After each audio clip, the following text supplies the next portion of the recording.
I need to tell you something Costco isn't putting on a sign. Behind the scenes, Costco has been quietly absorbing millions of dollars in extra costs just to keep your receipt looking normal. That's not me guessing. Their own CFO said it on an earnings call. But absorbing costs is not the same as avoiding them forever. At some point, the company passes the bill to the people standing in the checkout line. That's you. That's me. I started paying closer attention to this after I noticed one item in my own cart creep up almost $8 over 2 years. Nobody warned me. It just happened. $1 here, $2 there. Until one day, I did the math and felt a little sick. That's the pattern I want to show you today. Not panic, not doom. Just the quiet math that's already happening on shelves you walk past every single week. Nobody is talking about this the way they should be. Most shoppers think Costco prices are locked in stone because of the membership model. They are not. Today, I'm walking you through 17 pantry staples at Costco that are still cheap right now, but almost certainly won't stay that way. Some of these will surprise you. One of them, item number 7, is going to make you stop scrolling. I'm not going to tell you what it is yet. Just wait for it. If you've ever felt like prices sneak up on you before you notice, this video is for you. Hit subscribe now, because I track these shifts every month, and you don't want to miss the next one. Let's get into it. Before we start the list, here's the pattern behind almost everything on it.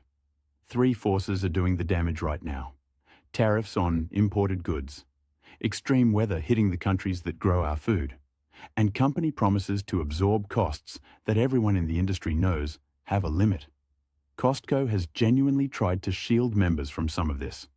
Their CEO said the goal is to be first to lower prices and last to raise them. I believe that's a real strategy. I also believe it has a ceiling.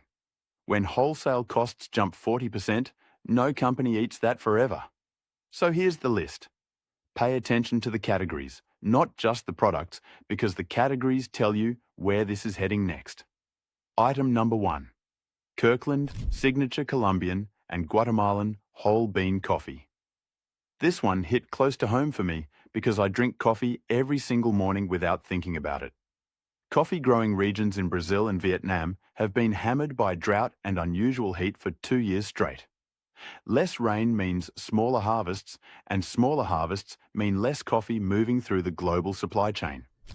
On top of that, tariffs on imported beans have added another layer of cost that roasters can't just absorb quietly. Industry reports on coffee futures have shown Arabica prices touching multi-decade highs over the past 2 years. Retailers everywhere, including warehouse clubs, have had to follow that curve eventually. I checked my own receipts a few months back, going back about 2 years. My bag of Kirkland whole bean coffee had jumped by nearly double what I remembered paying. At first, I thought I misremembered. I didn't. I went back through old photos of my grocery haul and confirmed it myself. If coffee is a daily habit for you, this is the moment to buy an extra bag or 2 on your next trip. Coffee beans store well in a cool, dark pantry for months if you keep the bag sealed. Buying 2 bags instead of 1 now can genuinely offset a price jump later. This isn't about hoarding.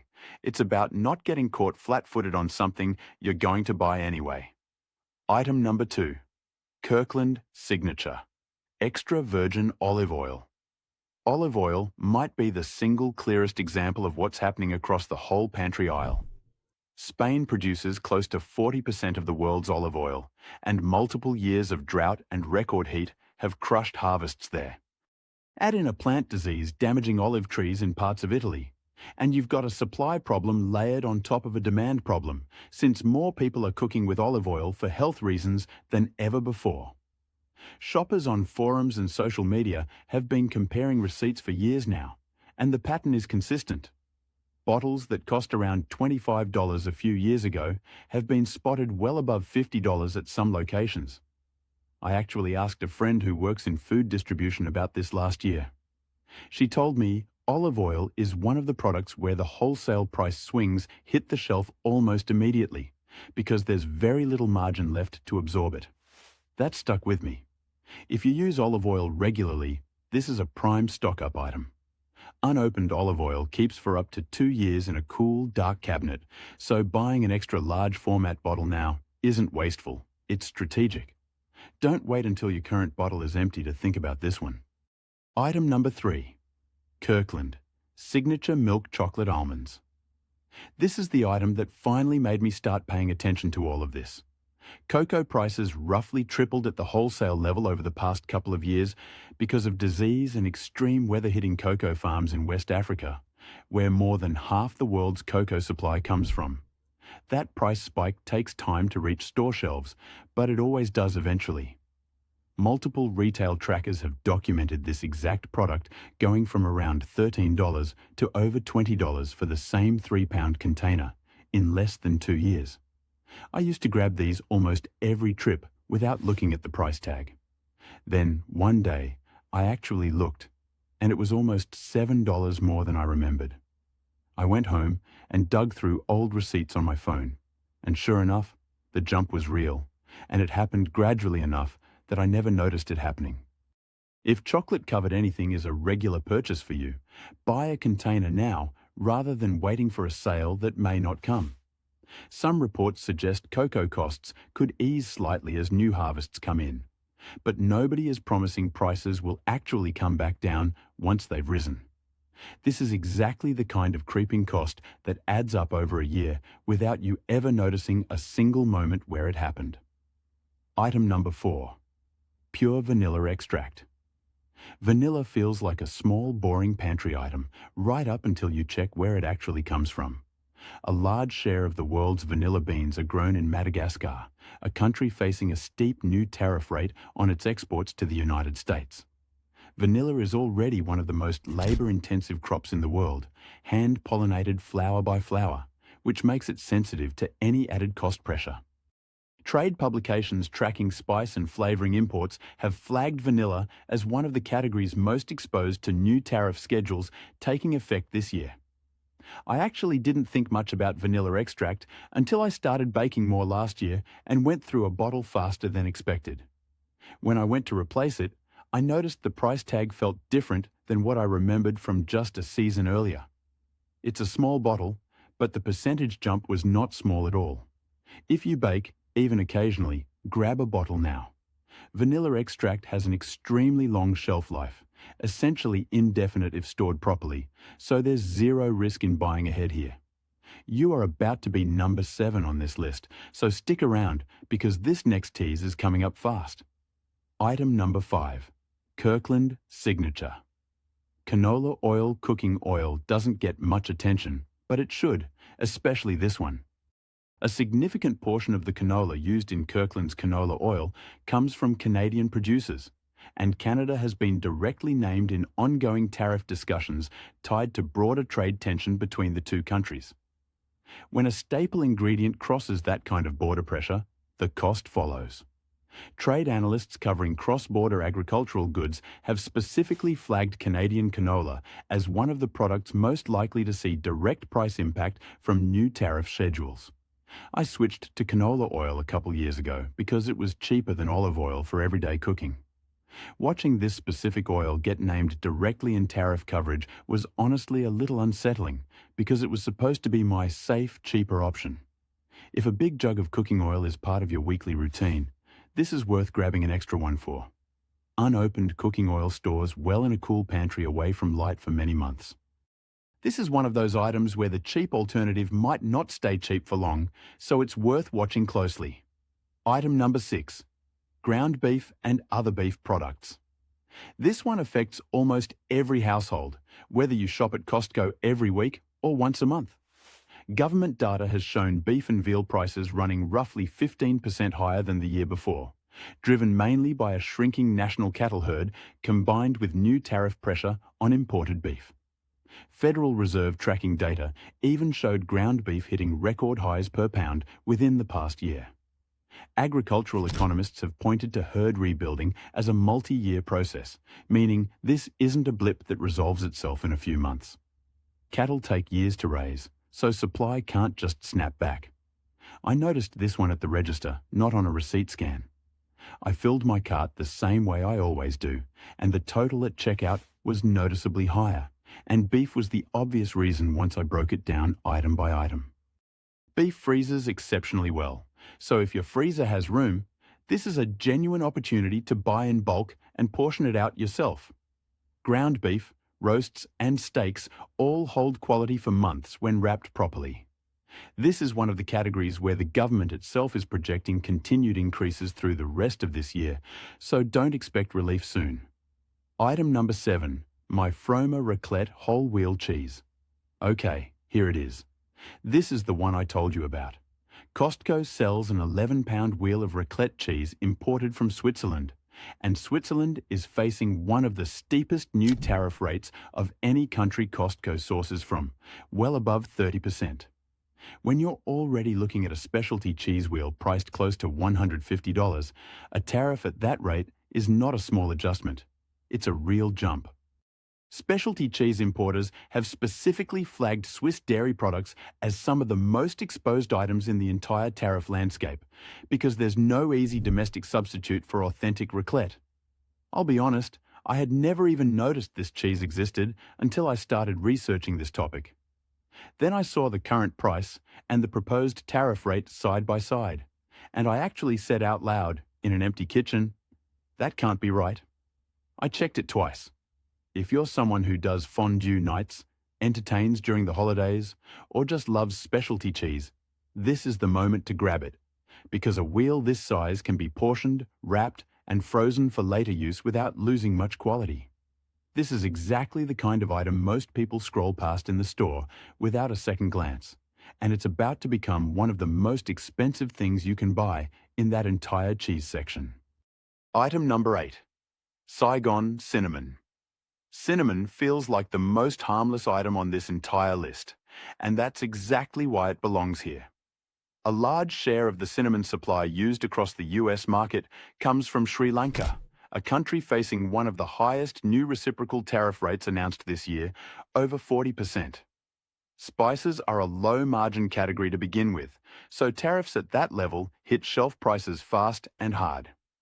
Coverage tracking upcoming tariff implementation dates has specifically named Saigon cinnamon as one of the spice products most exposed to this exact change.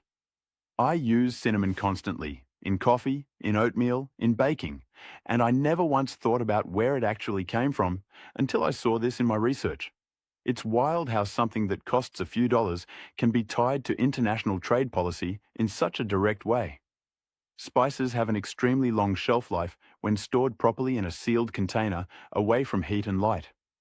Grabbing an extra container now is low risk and genuinely useful. This is a perfect example of how tariffs don't just hit big-ticket items. They hit the small stuff sitting quietly in your spice rack too. Item number 9. Frozen mixed berries. If you do smoothies, this next one is going to matter to you. Unusually dry winter conditions across several major berry-growing regions in the country have reduced expected yields for this year's crop. Less supply at the growing stage always eventually shows up as higher prices at the retail stage, especially for anything shipped fresh or frozen quickly after harvest. Reporting on seasonal produce forecasts has specifically flagged berries, from raspberries to blackberries, as a category likely to see noticeable price increases heading into summer. I go through a bag of frozen berries almost every week for smoothies, so this one is personal for me. When I read that dry winter conditions were already baked into this year's crop outlook, I went and bought 2 extra bags on my next trip, just to be safe.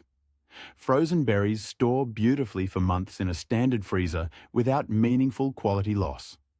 If you use them regularly, buying 2 or 3 bags instead of 1 right now is a smart, low-effort move. This is a seasonal squeeze, which means the pressure builds fast and doesn't announce itself in advance. Item number 10. Belgian chocolate assortment and imported candy chocolate shows up twice on this list for a reason. The pressure is coming from 2 directions at once. Cocoa costs have already tripled at the wholesale level, and on top of that, imported chocolate products face a minimum tariff rate simply for crossing the border. Government inflation forecasts have specifically called out sugar and sweets as one of the food categories expected to rise the most this year, even faster than the overall grocery average.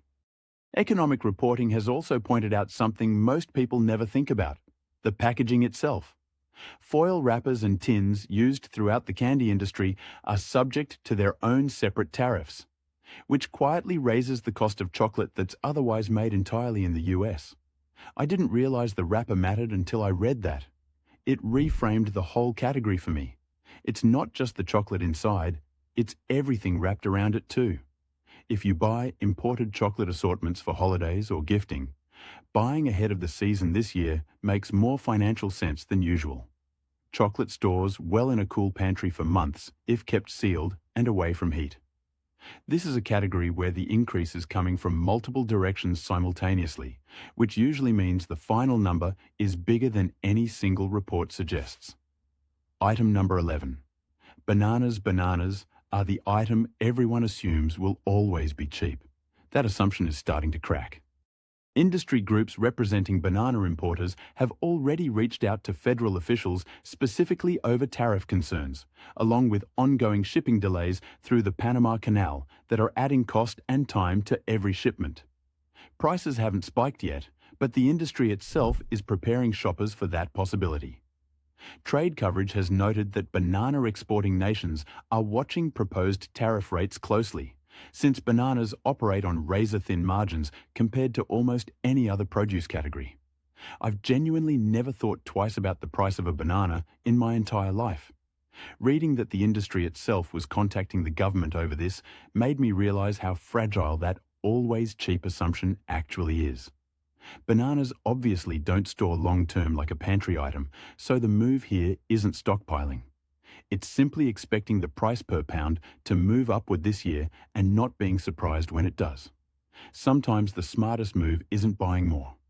It's just knowing what's coming, so you're not caught off guard at checkout. Item number 12. Canadian pork products. Bacon lovers, this one is for you specifically. Canada is one of the largest sources of imported pork in the United States, and ongoing trade tension between the two countries has put a 25% tariff rate on the table for Canadian pork products. Even domestic pork production relies on inputs that move across that same border, which means the ripple effect isn't limited to products labelled as Canadian. Agricultural trade analysts have pointed out that pork supply chains are deeply integrated across the US and Canadian border, which makes this category harder to insulate than people assume. I always assumed product of USA bacon was somehow protected from all of this. It's not fully, because the broader pork supply chain touches Canadian production at multiple points along the way. If bacon, ham, or pork products are a regular part of your shopping list, this is a reasonable category to stock up on now. Cured and frozen pork products hold up well in a freezer for months.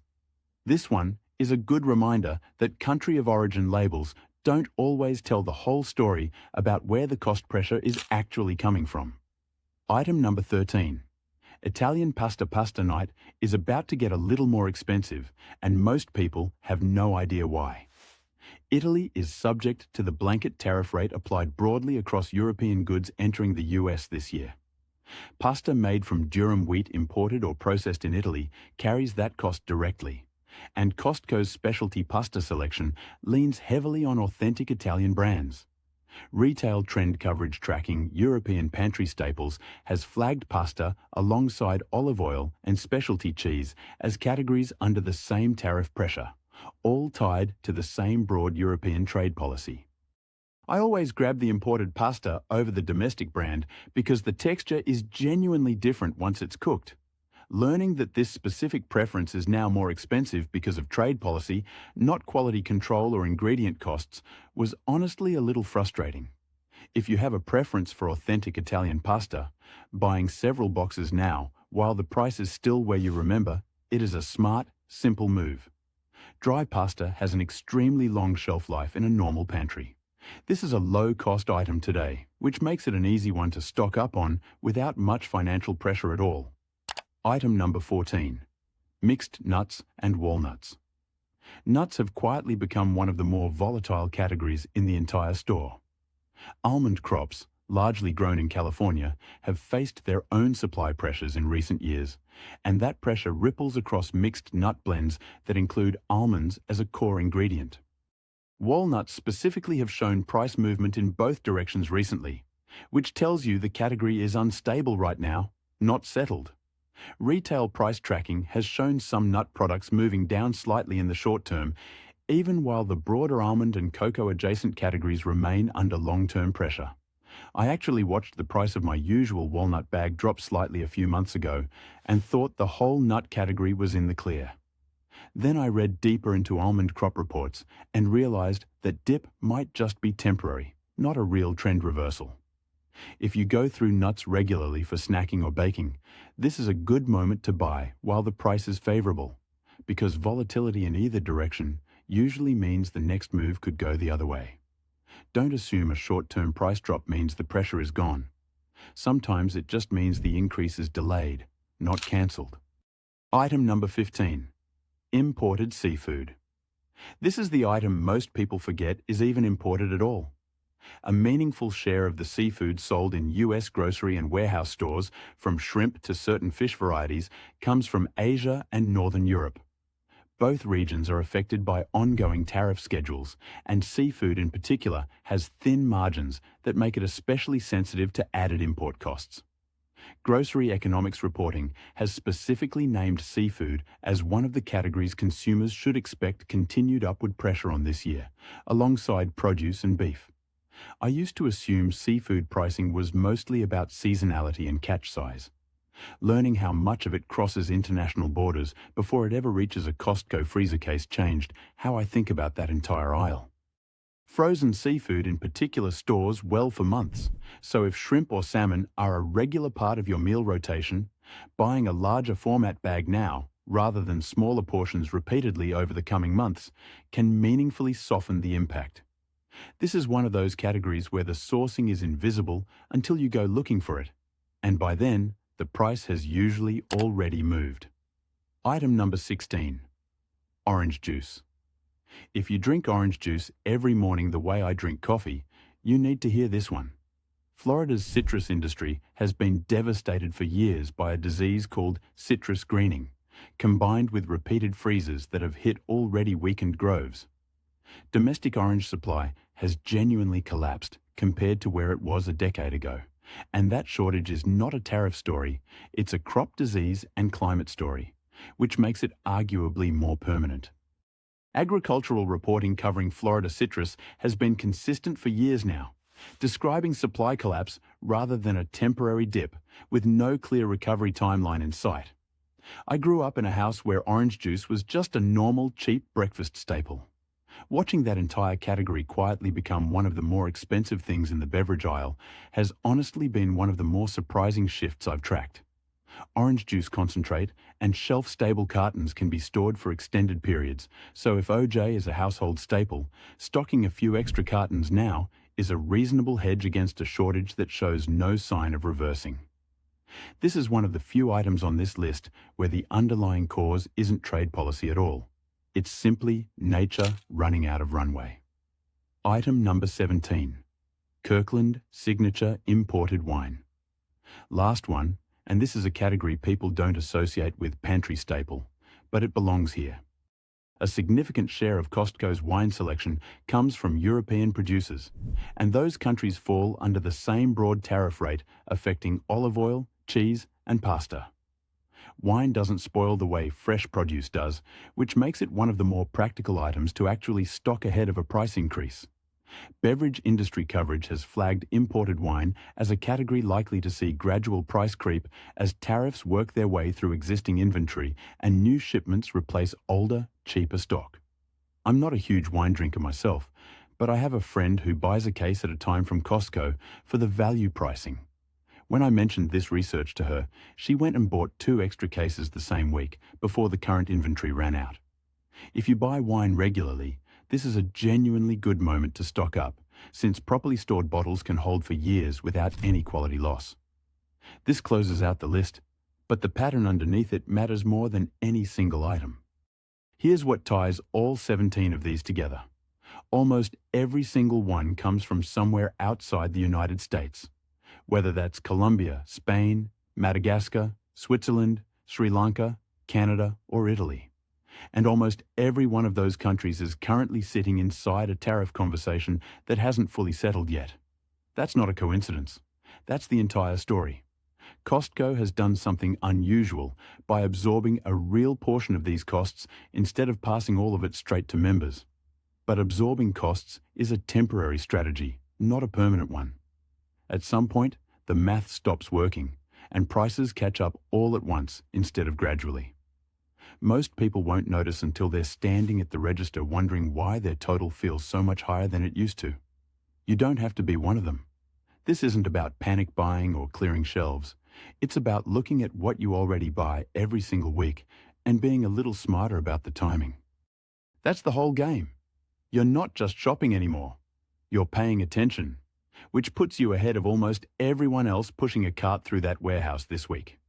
If this kind of insider breakdown is useful to you, subscribe now, because I track these shifts every single month before most people even notice they're happening. Drop a comment and tell me which item on this list surprised you the most. I read every single one. I'll see you in the next video, and until then, protect your budget the same way you'd protect anything else that matters to you.